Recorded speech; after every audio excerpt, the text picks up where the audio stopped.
الحمدللہ رب العالمین والصلاة والسلام علی سید المرسلین اما بعد فاعوذ باللہ من الشیطان الرجیم بسم اللہ الرحمن الرحیم. پڑھیے الصلاة والسلام علیک یا رسول اللہ وعلی آلک واصحابک یا حبیب اللہ. الصلاة والسلام علیک یا نبی اللہ وعلی آلک واصحابک یا نور اللہ.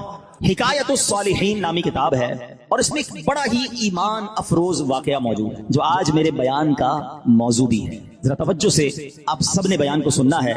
حضرت ذوالنون مصری رحمت اللہ تعالی ایک روز نیل کے ساحل کی طرف تشریف لے گئے. اس وقت آپ بڑی گہری سوچ میں مگن تھے. اچانک آپ نے ایک بہت بڑے بچھو کو دیکھا کہ تیزی سے وہ ساحل کی طرف جا رہا ہے. آپ اس کی طرف متوجہ ہوئے کہ اتنا بڑا بچھو اور یہ پانی کی طرف کیوں جا رہا ہے. آپ بھی پیچھے پیچھے گئے تو آپ نے دیکھا کہ دریا میں سے ایک مینڈک نکلا اور وہ بچھو اس مینڈک پہ سوار ہو گیا اور مینڈک تیرنے لگ گیا. آپ حیران ہو گئے کہ یہ تو کوئی راز کی بات لگتی ہے.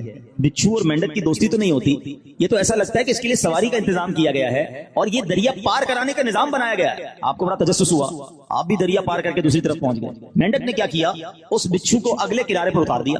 اب بچھو پھر چلنے لگا, آپ پیچھے جانے لگے. حضرت ذوالنون مصری رحمۃ اللہ تعالی دیکھتے ہیں کہ تھوڑا آگے گئے تو ایک شخص زمین پر بدہوش پڑا ہوا ہے, بے ہوش. اس کے سینے پر ایک بہت بڑا اژدہا, بہت بڑا سانپ اسے ڈسنے کے لیے تیار ہے. اس بندے کو پتہ ہی نہیں وہ بے ہوش پڑا ہوا ہے, مگر اس بچھو نے رائٹ ٹائم اچانک وہاں پہنچ کر اس سانپ کو ڈنک مارا اور اس بندے کی حفاظت کا انتظام کیا. وہ سانپ وہیں پر مر گیا اور بچھو واپس چلا گیا. حضرت ذوالنون مصری حیران کہ مالک یہ تیرے عجب راز ہیں. اس بے ہوش بندے کو تو پتہ ہی نہیں ہے کہ اس کی حفاظت کے لیے تو نے انتظام کیا کیا ہے. لیکن حضرت ذوالنون مصری رحمۃ اللہ تعالی علیہ سب کہتے ہیں کہ میں سمجھ گیا کہ یہ بندہ ہے بہت بڑی چیز, اللہ کا بڑا نیک بندہ ہے کہ اس کی حفاظت کے لیے رب نے دوسرے علاقے سے بچھو بھیجا جس نے سانپ کو ڈسنے سے روک لیا. حالانکہ بندہ بے ہوش پڑا تھا. آپ نے سوچا کہ میں اس بندے کے پیری چوم لیتا ہوں, اتنا بڑا اللہ کا ولی ہے, بے ہوش ہے. وہ جیسے ہی قریب ہوئے نا تو آپ کو اس بندے کے منہ سے شراب کی بدبو آئی. آپ حیران ہو گئے کہ شرابی, گناہگار, اور اس کی حفاظت کا ایسا انتظام. اللہ اکبر. ابھی آپ پریشان ہی تھے کہ آپ کو غیب سے آواز آئی, اے ذوالنون حیران کیوں ہوتا ہے, یہ بھی ہمارا ہی بندہ ہے. اگر اللہ صرف نیکوں کی حفاظت فرمائے گا, اگر نیکو کاروں کی ہی رب حفاظت فرمائے گا, تو اے ذوالنون گناہگاروں کی حفاظت کون کرے گا. آئے ہائے. حضرت ذوالنون نے جب یہ سنا تو آپ وجد میں آ گئے, آپ کی کیفیت ہی بدل گئی. اللہ اکبر. جب سورج غروب ہونے لگا, ساحل پر ٹھنڈی ٹھنڈی ہوا چلنے لگی, اب اس نوجوان کے جسم میں کچھ حرکت پیدا ہوئی. تھوڑی دیر بعد وہ ہوش میں آیا. حضرت ذوالنون اس کے قریب ہی بیٹھے تھے. آپ کو دیکھ کر شرمندہ ہوا, شرمندگی سے کہتا, حضور آپ ادھر کیسے؟ آپ اللہ کے ولی تھے, بڑے مشہور شخصیت تھے. وہ بندہ آپ کو پہچان گیا. تو آپ نے فرمایا پہلے یہ بتاؤ کہ تم کون ہو, میرے بارے میں چھوڑو. اس نے کہا حضرت آپ تو دیکھ ہی رہے ہیں میں شرابی آدمی ہوں. آپ نے فرمایا ذرا بائیں طرف دیکھو, اپنی ذرا قریب دیکھو. اس بندے نے دیکھا تو مرا ہوا بہت بڑا سانپ پڑا ہوا. حضرت ذوالنون مصری نے اب اس کو سارا واقعہ سنایا کہ میں تو کہیں اور تھا, میں نے ایک منظر دیکھا, بچھو اور مینڈک کے پیچھے ادھر آیا. اللہ نے تیری حفاظت کا کیسا انتظام کیا. تو رب کی نافرمانی کرتا ہے اور وہ مالک تیری حفاظت فرما رہا ہے. اللہ اکبر. جب اس شرابی نے یہ واقعہ سنا وہ زارو کتار رونے لگا. اور اس کے بعد اس نے جو ہے یہ اس نے بڑا کمال کا جملہ کہا, اگر وہ ذات گناہ گاروں کو ایسا نوازتی ہے تو پھر نیکوں کو کیسا نوازتی ہوگی. جب اپنے نافرمانوں کو وہ ایسا نوازتا ہے تو اپنے فرما برداروں کو کیسا نوازتا ہوگا. یہ کہہ کر وہ شخص نے سارے گناہوں سے توبہ کی, اب مجاہدات کرنے لگا, اب عبادتیں کرنے لگا. ایک وقت ایسا آیا کہ اس بندے کا شمار اللہ کے مقبول بندوں میں ہونے لگ گیا, وہ بھی اللہ کا ولی بن گیا. میرے پیارے اسلامی بھائیوں, مدنی چینل کے ناظرین, یہ واقعہ ہم سب کے لیے بہت بڑا پیغام ہے. ہم اللہ کی نافرمانی کرتے ہیں اور روزانہ ہی کرتے ہیں, مگر وہ رب ہم سے نعمتوں کو روکتا نہیں ہے. وہ ہم سے اپنی نعمتوں کو نہیں روک رہا. ہمارا رزق بند نہیں ہو جاتا. دنیا کا کیا دستور ہے, یہاں کاروباری لوگ بھی بیٹھے ہیں, ہمارے پاس کوئی بندہ نوکری کرے, ہم اس کو کہیں بیٹا آپ کا کام یہ ہے کہ روزانہ جانا ہے, اپنے مارکیٹ سے وصولی کرنی ہے, اور یہ موٹر سائیکل میں آپ کو دیتا ہوں کیونکہ آپ کو روز جانا ہے, سفر کے لیے آپ کو موٹر سائیکل دیتا ہوں. بڑا مینیجر بن جاتا ہے, لوگ گاڑی دیتے ہیں, ٹھیک ہے. اچھا اب وہ سیٹ جو ہے وہ دیکھے کہ جاتے کہیں نہیں ہے, سارا دن ادھر ہی بیٹھا رہتا ہے, ایک دن, 2 دن, 15 دن, 1 مہینہ, پھر وہ کیا کہے گا, بھائی یا تو وصولی کرنے جاؤ یا ورنہ میری موٹر سائیکل واپس کرو. فائدہ کیا تمہیں موٹر سائیکل دینے کا. جو فیسلٹی دیتا ہے کوئی ہمیں کسی کام کے لیے دیتا ہے نا, اگر وہ کام نہ کریں تو وہ فیسلٹی واپس لے لی جاتی ہے. سچ بتاؤ میرے رب نے مجھے اور آپ کو آنکھیں کیوں دی ہیں؟ کیا حرام دیکھنے کے لیے دی ہیں؟ تلاوت کے لیے دی ہیں. ماں باپ کو محبت سے دیکھنے کے لیے دی ہیں. اللہ کے گھر کو دیکھنے کے لیے دی ہیں. اللہ نے جو حلال چیزیں ہمیں دی ہے وہ دیکھنے کے لیے دی ہیں. کبھی ایسا ہوا کہ ہم حرام دیکھیں اور اندھے ہو جائیں, یار میری آج آنکھیں بند ہو گئی, کیوں؟ بس وہ حرام دیکھ لیتا. نہیں, ہم گناہ کر رہے ہیں, وہ نعمتیں نہیں روک رہا. یہ ہاتھ اس لیے نہیں دیے کہ اس سے حرام کام کیے جائے, اس سے ظلم کیا جائے, مگر یہ ہاتھ حرام کی طرف اٹھتے ہیں.